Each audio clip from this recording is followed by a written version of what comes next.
con el gusto de siempre. Alberto, buenas tardes. Buenas tardes, Julio. Muchas gracias por la invitación.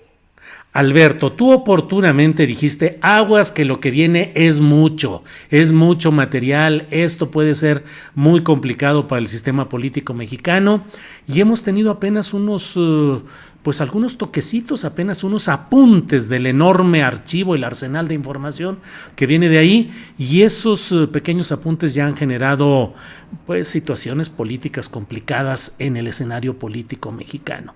A estas alturas hablamos, pues cuando recién había salido todo esto, pero a estas alturas, Alberto, ¿cuál es tu reflexión? ¿Qué es lo que has encontrado? ¿Qué nos dices de novedoso de lo que va pasando? No de la información en sí, sino del arsenal y las consecuencias que puede tener. Híjole, lo que falta, Julio, pues Sí. yo creo que los medios y los periodistas están publicando lo que es fácil de acceder, porque eso es una realidad. La mayoría de la información que está ahí es indescifrable. Entonces creo que ahorita están enfocándose en el sexenio de López Obrador, porque es lo más reciente y lo que está más, es lo más, digamos, calificado que está en esa información. Por ejemplo, en el caso de Felipe Calderón o Peña Nieto, los informes son más crípticos, está lleno de claves militares que hay que descifrar para saber de qué se trata ese correo, ¿no?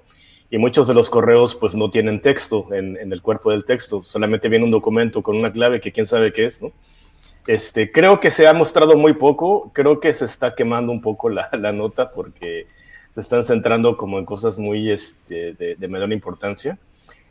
Pero ¿qué es lo más fuerte para mí que creo que todavía no se ha tocado y de lo que sí está accesible? Por ejemplo, es la enorme correspondencia entre medios de comunicación del ejército para el manejo de crisis, ¿no? Creo que la relación entre periodistas y el ejército, ¿no? Esta creación de matriz de opinión, ¿no? En donde se utilizan a ciertos columnistas, esa parte no se ha tocado y no sé si se vaya a tocar, Julio, porque también estaba reflexionando ayer que quizás cuando algunos medios y algunos periodistas se topen con eso, pues van a tener que tomar una decisión si publicarlo o no, o guardarlo en secreto o no.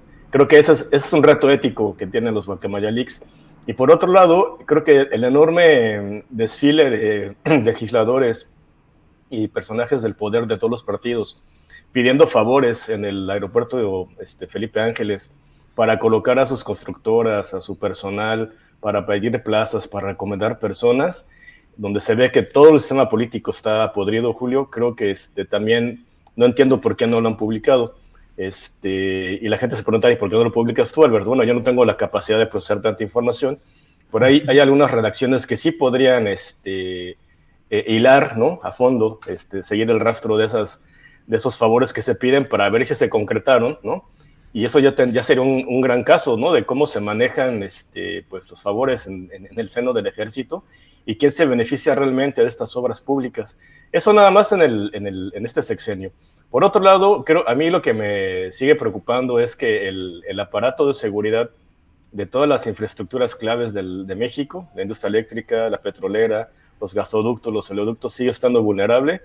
Creo que se está actuando con negligencia al no convocar un comité de emergencia para eso. Y también la seguridad del presidente, creo que también sigue estando vulnerable, Julio. Y por otro lado, también pues el actuar de muchos miembros de la familia presidencial que son cuestionables, que también no entiendo por qué no lo han tocado quien tiene acceso a la información, ¿no? Creo que ahí viene evidenciado cómo se utilizan ciertos recursos públicos de parte de la familia presidencial. Y no solamente de la de López Obrador, sino también de Peña Nieto y de Felipe Calderón. Entonces, no sé si los medios están yéndose por lo más inmediato o por lo que conviene a sus agendas. Creo que eso hay que preguntarlo. Y creo que estos Guacamaya Leaks, Julio, van a ser un reto ético para todos, porque es la información del juicio final. Creo que conforme pase el tiempo, se van a ir tomando decisiones, pero para mí es prioritario que estos Guacamaya Leaks tengan acceso a más personas, porque siento que ahorita está decepcionando un poco el manejo de la información, Julio. Alberto, me da la impresión, te pido tu opinión, pero me da la impresión de que la mayoría de los medios que están sacando información, ya lo has dicho, es conforme a su agenda, pero como que el que está en contra de López Obrador dice, búscale López Obrador, corrupción, López Obrador, Pío López Obrador, órdenes a la Sedena, en fin, como que están sacando anécdotas menores que puedan resultar escandalosas, pero no están organizando la narrativa completa de hechos que puedan mostrarnos una interacción y unas relaciones más armadas. Me parece que ahí se corre el riesgo, como dices, de trivializar, de banalizar, de que la gente de rato diga, hombre, ya, puro escándalo y puras cosas que no tienen ningún sentido, y lo profundo y lo importante que es esa radiografía del poder militar y sus relaciones con el poder civil, ahí queda, pero pues pareciera que estamos entrando a puro terreno de lo inmediato y del golpeteo político concreto. Alberto. Exactamente. Creo que, por ejemplo, Tlatlaya, que pasó con ese masacre, que ahí viene todas esas comunicaciones, Ayotzinapa, que viene día por día, en muchas partes. No viene todo eso, también hay que decirlo. Pero también creo que faltan los grandes esfuerzos de investigación de los medios que quieran hacer un gran proyecto de profundidad, ¿no? Creo que eso es lo que está faltando. Me pregunto si acaso estas notas esporádicas que están saliendo, que son pequeños destellos, logren opacar lo grueso de los Guacamaya Leaks. Quizás con alguna gran investigación de largo aliento, pues empiezan a dar los grandes efectos que yo temo que van a dar esto. Porque la información que viene ahí, Julio, creo que puede dar mucho para grandes protestas, no solamente en México, sino en todos los países donde se han revelado, donde se extrajo la información. Creo que conforme se vaya procesando la información, sí nos podemos enfrentar a una crisis de varios países. Y bueno, la gente se preguntará, bueno, ¿y cuándo va a salir esta información?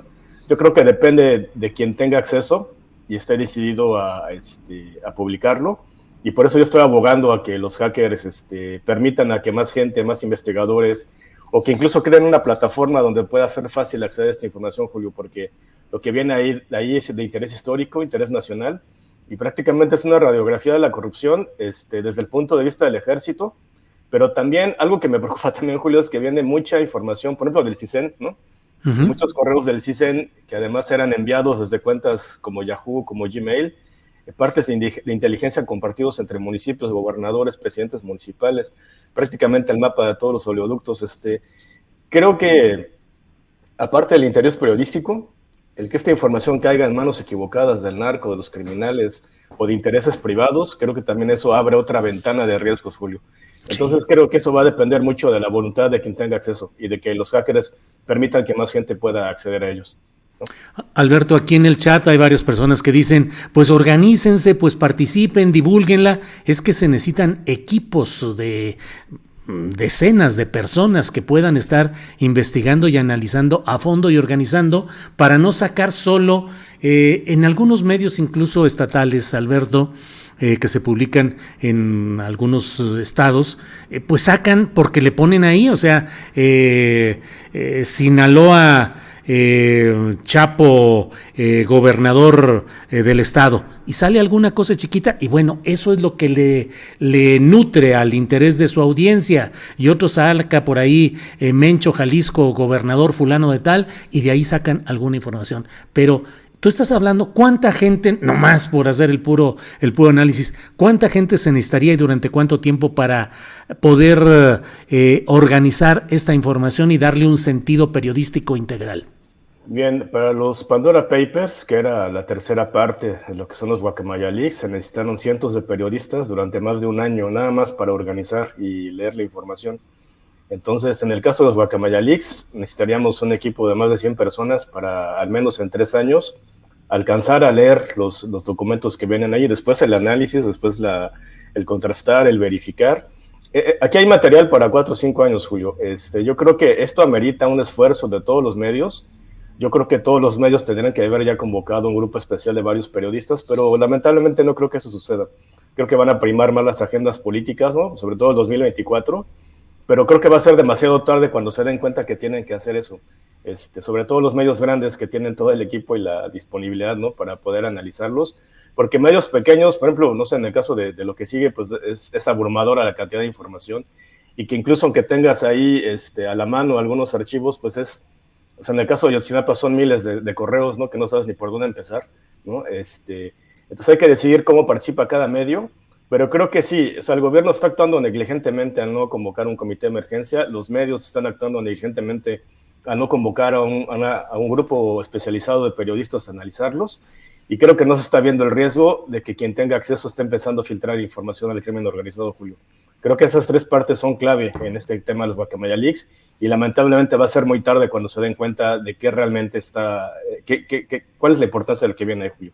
Sí, Alberto, también me llama la atención que todo se ha centrado en filtraciones correspondientes a lo que va de este sexenio, pero ahí también hay información de sexenios anteriores y hasta ahora no se ha difundido nada especial sobre esos sexenios, Alberto. Así es, yo me estoy enfocando en el sexenio de Felipe Calderón y de Peña Nieto. Y Uh-huh. por ejemplo, viene toda la historia de cómo se convirtió una base de la Fuerza Aérea en Ixtepec, en el istmo de Tehuantepec, de cómo se convirtió en un parque eólico, ¿no? Y ahí vienen las negociaciones, el tema de los contratos, los favores que se piden, ¿no? Entonces viene, además hay que recordar que en la época de Calderón, pues hubo grandes conflictos con las comunidades del istmo por justamente implantar estas plantas eólicas, ¿no? Y esta del ejército es una más. En el caso de Peña Nieto, pues viene abrumadoramente pues toda la información sobre Ayotzinapa y Tlatlaya, pero todavía no hemos visto, por ejemplo, cómo se construyó el aeropuerto anterior, ¿no? El que está en el lago de Texcoco, esa barda perimetral que construyó el ejército, toda esa información viene ahí, Julio. Entonces, no entiendo yo por qué los medios no se están yendo como a esa parte que creo que es prioritaria. Obviamente cada medio va a decidir qué hacer, ¿no? Pero, por ejemplo, ¿por qué no periodistas oficialistas, ¿no? Afines a López Obrador? ¿Por qué no, y los que tengan acceso, que ya muchos tienen acceso, que a mí me consta, ¿por qué no empiezan a publicar sobre Felipe Calderón y Sí, Peña Nieto, ¿no? Para sí, dar un equilibrio, ¿no? Y los sí. veo lastimosamente descalificando la filtración. Yo creo que no les va a alcanzar la descalificación, seguir diciendo que es algo mínimo, porque lamentablemente va a llegar un momento en que se sepa qué viene ahí, Julio. O sea, creo que estas revelaciones están mostrando el actuar de cada quien, el alma pura de cada quien y su compromiso ético con la audiencia y con el país. Creo que más allá de andar defendiendo a un presidente o de andar atacando a un presidente, creo que estos guacamayalí son una oportunidad para rehacer el país. Así de fuerte está la información, Julio. Uh-huh. Entonces creo que aquí depende del compromiso ético que tenga cada quien, ¿no? Y el compromiso histórico, Julio. Alberto, pues te agradezco mucho esta oportunidad de asomarnos a lo que ha ido aparte, una parte de lo que se ha ido desenvolviendo, desarrollando de este tema de Guacamaya. Queda mucho por delante. Se me parece Gracias. rápido, Sí, Julio. sí, sí, sí. Un par de cosas. Una es que Sí. viene abundante información de espionaje. Ayer o antier el Universal ya publicaba cómo se grababa Beatriz Gutiérrez Müller. Es apenas una partecita de lo que viene, ¿no? De la familia presidencial. Pero viene, por ejemplo, viene el espionaje a muchos narcotraficantes, ¿no? Además compartido de una forma insegura, ¿no? Que a mí me abruma, cómo digitalmente se protegía muy mal el ejército, pero cómo físicamente era muy efectiva la inteligencia del ejército. Porque recopilan todo, dónde comes, dónde duermes, qué haces, cuáles son tus amantes, quiénes son tus amigos, todo eso. Esa forma de recuperar información, el ejército es muy eficiente. Eso es lo que viene ahí, por ejemplo, ¿no?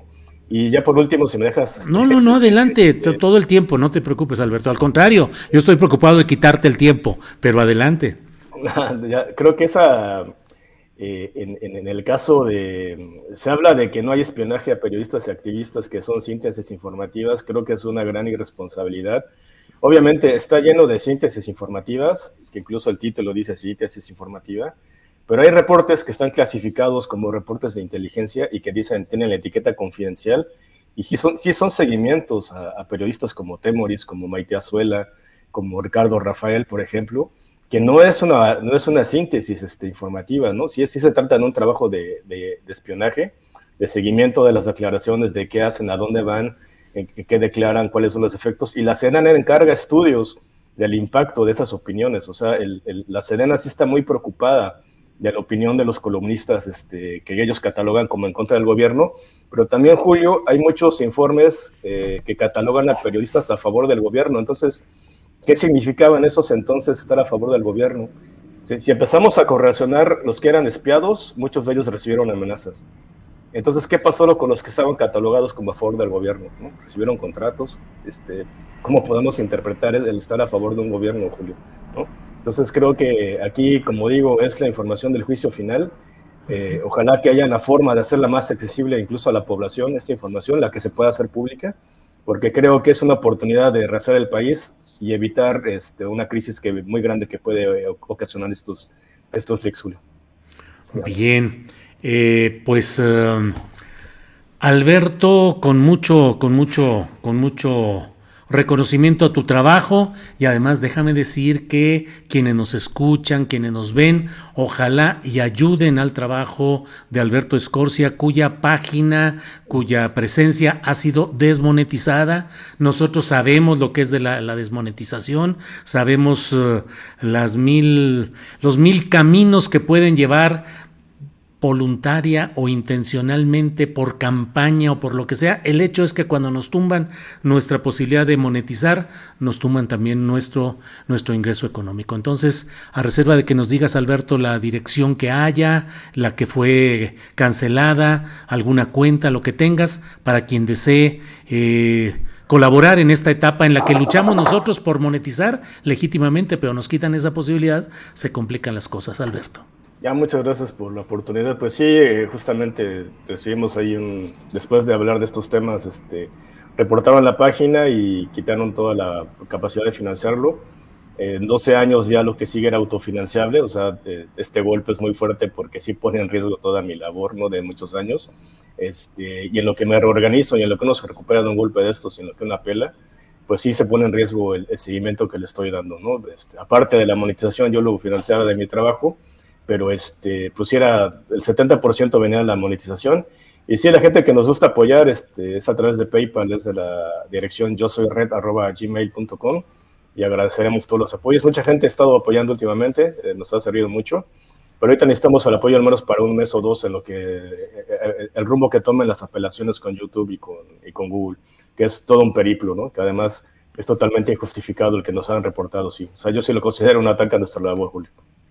Sí, sin duda, lo sabemos, lo conocemos y bueno, pedimos y proponemos a quienes nos escuchan que valoren el trabajo periodístico que ha hecho durante tanto tiempo Alberto Escorcia, periodístico y de análisis y científico técnico, y quienes puedan hacerlo, que ayuden, que aporten. Alberto, como siempre, muchas gracias por esta oportunidad de platicar contigo y volveremos un poco más adelante a ir revisando todo este asunto. Sí, gracias, Julio, y ojalá que la audiencia presione a sus periodistas favoritos para que hablen más de lo que vienen los Guacamayalix. Muchas gracias. Al contrario, hasta luego.